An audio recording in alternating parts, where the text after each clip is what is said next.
श्री शिवाय नमस्तु भयम। दोस्तों, जैसा कि आप सभी लोग जानते हैं कि 3 मई 2026 यानी रविवार को पड़ रही है ज्येष्ठ महीने की कृष्ण पक्ष द्वितीया तिथि। और दोस्तों, यह वह तिथि है जो ज्येष्ठ महीने में पड़ने वाली सबसे बड़ी तिथि है, क्योंकि यह रविवार के दिन पड़ रही है और इसका बहुत ही बड़ा और विशेष महत्व होता है।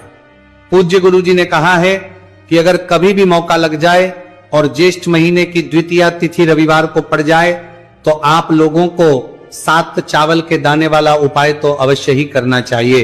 इन दोनों का संयोग बहुत कम आता है और इसी के साथ में गुरु जी ने अपनी शिव पुराण कथा में बताया है कि इस दिन आपको 7 चावल के दाने वाला उपाय तो आपको अवश्य ही करना चाहिए, क्योंकि ऐसा दिन पूरे साल में सिर्फ एक ही बार आता है। और दोस्तों, आप सभी लोग जानते हो कि रविवार द्वितीया तिथि का अगर सबसे बड़ा कोई उपाय है तो 7 चावल के दाने वाला उपाय है। तो इस रविवार द्वितीया तिथि के दिन आप लोगों को इस 7 चावल के दाने वाला उपाय को जरूर करना है। बहुत सारे लोग होंगे जिन लोगों ने इस उपाय को न किया हो, मतलब पूरा महीना निकल गया, उन्होंने किसी भी दिन इस 7 चावल के दाने वाला उपाय को ना किया हो। पर दोस्तों, आपके पास एक आखिरी मौका बचा हुआ है जो कि 3 मई के दिन है। तो इस दिन आप लोगों को इस वाले उपाय को जरूर कर लेना है। भले ही आपने पूरे महीने भर इस उपाय को ना किया हो, पर अगर आपने इस ज्येष्ठ महीने के रविवार द्वितीया तिथि के दिन अगर इस वाले उपाय को कर लिया तो आपको इस उपाय को करने का वो फल मिलेगा जिसकी आपने कभी कल्पना भी नहीं करी होगी।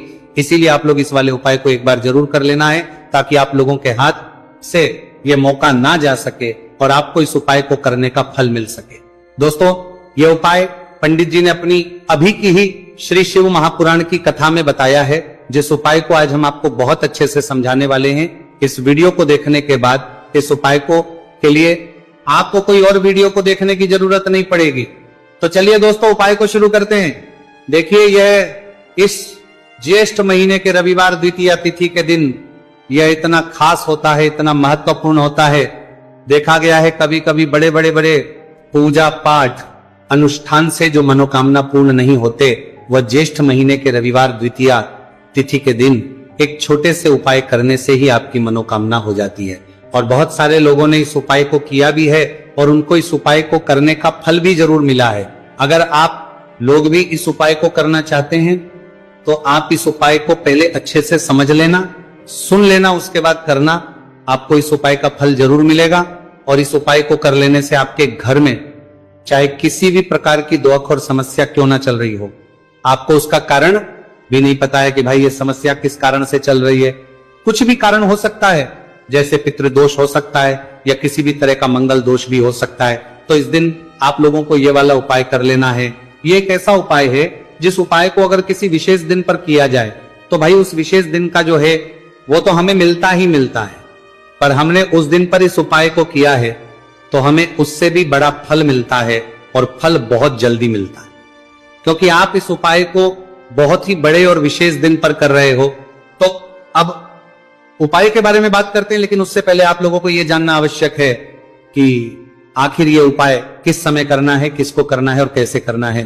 तो चलिए हम आगे आपको वीडियो में एक एक करके बता देते हैं। लेकिन उससे पहले अगर आप लोग हमारे चैनल पर पहली बार आए हैं या फिर मेरी आवाज आज पहली बार सुन रहे हैं तो हमारे चैनल को सब्सक्राइब जरूर कर लेना और इस वीडियो को लाइक करके कमेंट बॉक्स में श्री शिवाय नमस्तु भयम ओम नमः शिवाय जरूर टाइप कर दें। तो दोस्तों, इस 7 चावल के दाने वाला उपाय को हमें इस रविवार द्वितीय तिथि के दिन कैसे करना है, किसको करना है, किस समय करना है और कहां पर करना है, ये सारे सवालों के जवाब आपको इस वीडियो में मिल जाएंगे। और जो ये वीडियो देखेगा भाई उसको 7 चावल के दाने वाला उपाय जरूर करना चाहिए, क्योंकि इस दिन एक चावल के दाने का भी बहुत ही बड़ा और विशेष महत्व होता है। और जब बात आ जाए 7 चावल के दाने वाला उपाय की तो ये सोने पर सुहागा वाली बात हो जाती है और ये एक बहुत ही बड़ा उपाय हो जाता है इस रविवार द्वितीया तिथि का। तो अब दोस्तों, इस 7 चावल के दाने वाला उपाय को आखिर करना किसको है, सबसे पहले हम लोग वो बात जान लेते हैं। तो देखो, घर की जो बड़ी माताएं बहनें होती हैं, उन माताओं बहनों में से कोई भी एक बड़ी माता बहन इस वाले उपाय को कर सकती है।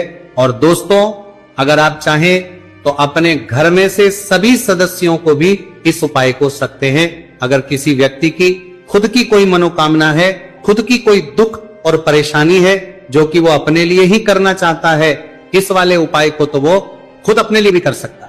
बाकी अगर कोई घर में से ऐसा है जो कि अपने पूरे घर परिवार की सुख और शांति के लिए ये वाला उपाय करना चाहता है तो भाई वो भी कर सकता है, उसमें भी कोई दिक्कत वाली बात नहीं है।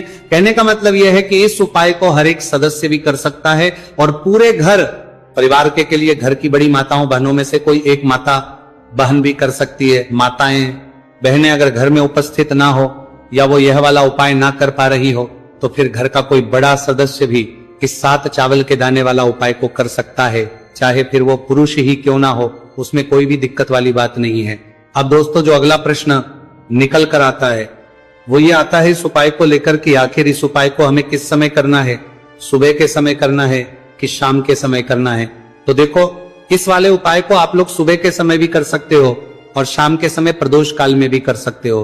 अब अगर आप पूछो कि भाई सबसे उत्तम समय कौन सा रहेगा इस 7 चावल के दाने वाला उपाय को करने का, तो हम आपसे बस यही कहेंगे कि इस उपाय को आप सुबह के समय करेंगे तो ज्यादा बेहतर होगा।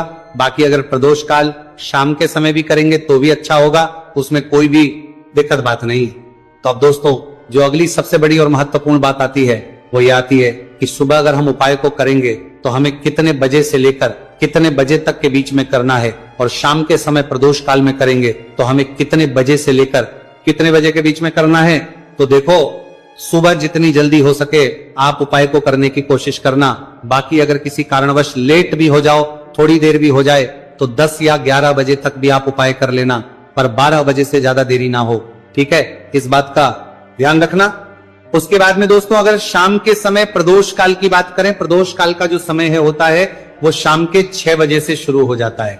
मतलब शाम के 6 बजे से लेकर 7 बजे के बीच का जो समय होता है यह समय प्रदोष काल का समय होता है। तो आप इस उपाय को 7 या 8 बजे के बीच में भी कर सकते हो। मतलब शाम के 6 बजे से रात 8 बजे के बीच में आप कभी भी इस वाले उपाय को कर सकते हो, उसमें कोई भी दिक्कत वाली बात नहीं है। देखिए दोस्तों एक एक करते हुए हम उपायों को समझेंगे। सबसे पहला उपाय बहुत ही आसान सा उपाय है। देखो यदि आपको ऐसा लगता है कि बाबा आपकी सुन ही नहीं रहे हैं, बाबा आपकी मनोकामना परिपूर्ण कर ही नहीं रहे हैं, आपने कई उपाय कर लिए, कई आपने इच्छाएं महादेव के सामने रख दी, लेकिन आपकी मनोरथ जो है वह परिपूर्ण हो ही नहीं रही है, और आप चाहते हैं कि वो मनोरथ जो आप कई दिनों से बाबा से मांग रहे हैं वह परिपूर्ण हो जाए, तो आपके जीवन के दुख तकलीफ है ये सब दूर हो जाए। देखिए हो सकता है आपके घर में कोई कोर्ट केस चल रहा है या आपके घर में बहुत ज्यादा लड़ाई झगड़े चलते हैं, तो आपके घर में अगर शांति नहीं है, आपके घर में धन की कमी है, धन की वजह से आपके घर में बहुत ज्यादा लड़ाई झगड़े चल रहे हैं, तो आपकी तकलीफ दूर होने वाली है। स्वयं नंदी जी वाला ये विशेष उपाय है। नंदी जी के कान में कुछ बोलना है, नंदी जी के कान में इस प्रकार से बोलना है और आपकी मनोकामना परिपूर्ण हो जाएगी। देखो क्या क्या चीजें को लेनी है, पहले ये समझ लीजिए आपको लेना होगा एक बेलपत्र। बेलपत्र 3 पत्ती होनी चाहिए, कहीं से भी खंडित नहीं होना चाहिए, ठीक है। बेलपत्र के साथ में आपको लेना है पीला चंदन, मात्र एक बूंद छोटी सी टिकी आपको लगानी है बेलपत्र में, इसीलिए थोड़ा सा ही पीला चंदन आपको लेना है और इस पीले चंदन के अंदर थोड़ा सा जल मिला देना है ताकि गीला हो जाएगा, पेस्ट के रूप में तैयार हो जाएगा। आ गई इतनी बात समझ में? अब आप क्या करना है, आपको साथ में लेना है 7 चावल के दाने। महादेव आप आपका साथ देने वाले हैं इन 7 चावल के धनों से। अब आपको क्या करना है, भगवान शिव के मंदिर में आपको जाना है। नंदी जी बैठे हैं, नंदी जी के पास में मतलब जो पैर उठा हुआ रहता है ना, नंदी जी का उस साइड आपको सीधे साइड आपको बैठना है। इस यहां पर जैसे ही बैठोगे यहां पर आपको बेल पत्र लेना है और बेल पत्र की जो ये बीच की जो डंडी है यहां पर आप मात्र पीले चंदन की एक बिंदी लगा देनी है। पीले चंदन की बिंदी लगा दी। अब ये जो ऊपर वाली जो पत्ती है यहां पर एक एक करते हुए 7 चावल आपको रखना है, ठीक है। 7 चावल आपने ऊपर वाली पत्ती पर रख दिए, या देखो एक प्लेट ले जाना, तो प्लेट के ऊपर आप बेलपत्र रख देना, फिर टिक्की लगा देना, फिर उसके बाद आप ये 7 चावल के दाने रख देना, ठीक है। अब आपको क्या करना है, जहां पर आप नंदी जी के वहां पर बैठे हो तो नंदी के कान में आपको आपकी जो भी इच्छा है, जो आप चाहते हैं कि महादेव परिपूर्ण करें, और नंदी जी के कहने पर महादेव आपकी मनोकामना निश्चित तौर पर परिपूर्ण करेंगे। तो आपको क्या करना है, नंदी जी को कान में आपको बोल देना है जो भी आपके दुख तकलीफ है, जो भी आपके कष्ट है वो सब दूर हो जाए, ऐसी आपको कामना करना है। और नंदी जी के कानों में आपको बोल देना है, जो भी आप चीज बोलेंगे वो नंदी जी भगवान शिव से विनय करके बोलेंगे। और नंदी जी की बात भगवान शिव नहीं टालते हैं, और इसीलिए जो भी इच्छा है, आपकी जो भी कामना है, वो आपको विशेष बोलना है और उसके बाद आपको वहां से उठना है। ठीक है, नंदी जी को कान में मनोकामना बोल दी, फिर उठना, फिर उसके बाद भगवान शिव के वहां पर जाना। और ये जो बेलपत्र है, ये बेलपत्र चिकना वाला साइड जो है, और भगवान शिव के शिवलिंग के ऊपर इसे अर्पित कर देना है। अर्पित कैसे करोगे? जो बेलपत्र का जो चिकना वाला साइड है वो नीचे की साइड हो जाना चाहिए। अब से ही आप अर्पित करने जाओगे तो चावल के दाने तो गिर जाएंगे, यानी कि जैसे ही अर्पित करने जाओगे तो भगवान शिव के शिवलिंग के ऊपर चावल के दाने गिर जाएंगे, क्योंकि वो किसी से भी चिपके हुए नहीं है, तो कोई तकलीफ नहीं है। वो जैसे आप अर्पित करोगे ना, भले चावल के दाने भगवान शिव के शिवलिंग पर गिर जाए, वो कोई तकलीफ नहीं है। बस आपको ये जो बेलपत्र है, ये आपको उल्टा अर्पित कर देना है, यानी कि जो पीला है भगवान शिव के शिवलिंग पर स्पर्श होना चाहिए, और इस प्रकार से आपको अर्पित कर देना है। डंडी का जो हिस्सा है जलाधारी की तरफ हो जाना चाहिए। बस इतना सा प्यारा सा उपाय एक बार करके देखिए।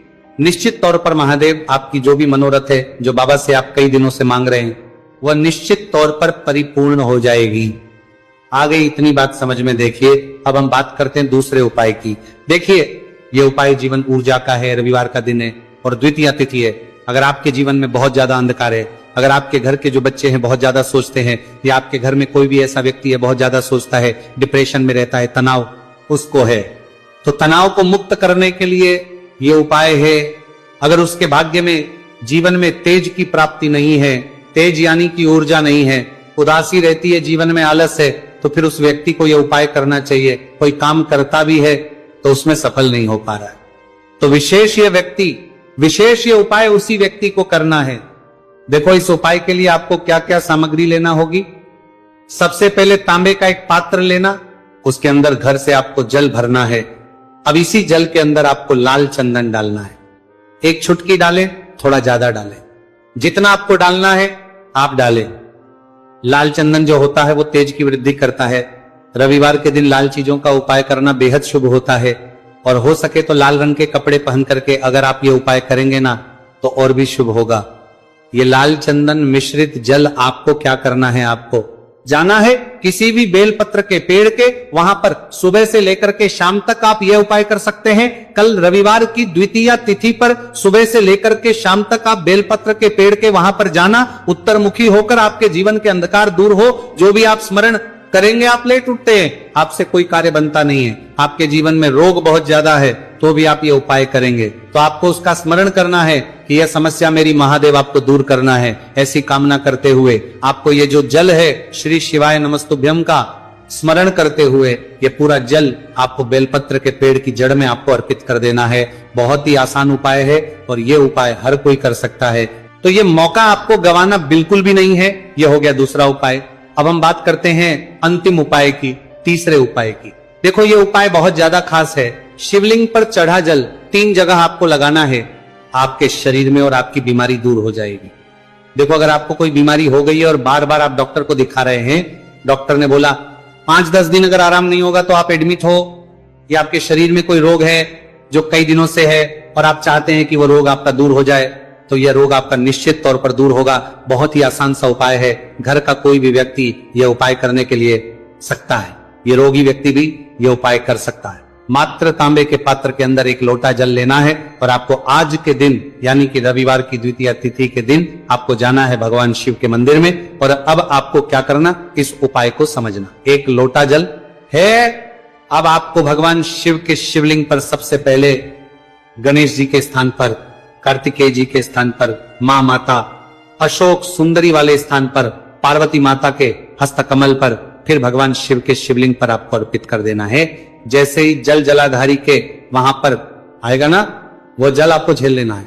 ठीक है, जल झेल लिया आपने, अब आपको क्या करना है, महादेव से प्रार्थना करना है कि ये बीमारी दूर करने के लिए मैं मेरे घर पर लेकर के जा रहा हूं इस व्यक्ति को। ये व्यक्ति जो है ये बीमार है, इसकी जो परेशानी है ये आपको दूर करनी है। ऐसी कामना करते हुए आपको घर पर लेकर के आ जाना है। जो भी व्यक्ति बीमार है वह खुद स्वयं उस जल को छुए और उसे 3 जगह लगाना है। एक सबसे पहला नाभि पर लगाना है, शिवलिंग पर जड़ जल, फिर दूसरा जो है मस्तक सिर पर जहां पर हम तिलक करते हैं ना बीचों बीच में, यहां पर आपको जल लगाना है। और तीसरा जो है सिर पर आपको जल लगाना है। देखो यहां पर एक चीज समझना, जब नाभि पर आप मणिपुर चक्र में आप जल लगाएंगे, थोड़ा सा जल वहां पर लगाना, फिर उसके बाद जब दूसरा जल चक्र में आप जब जल लगाओगे ना, तो 3 त्रिपुण में दूर होना शुरू हो जाएगी। ये उपाय आप रविवार के दिन कर रहे हो ना, ज्यादा जल लेकर के आना, ताकि आप सोमवार, मंगलवार, बुधवार, गुरुवार, शुक्रवार तक आप ये जल का कर सको। ठीक है, लगातार 5 दिन आपको लगाना है। आपके शरीर में निश्चित तौर पर आराम आपको मिलेगा। तो दोस्तों, पूरे साल भर इस उपाय को ना किया हो, पर अगर आपने इस मार्गशीर्ष महीने में, तो आपको इस उपाय को करने का वो फल मिलेगा जिसकी आपने कभी कल्पना भी नहीं करी होगी।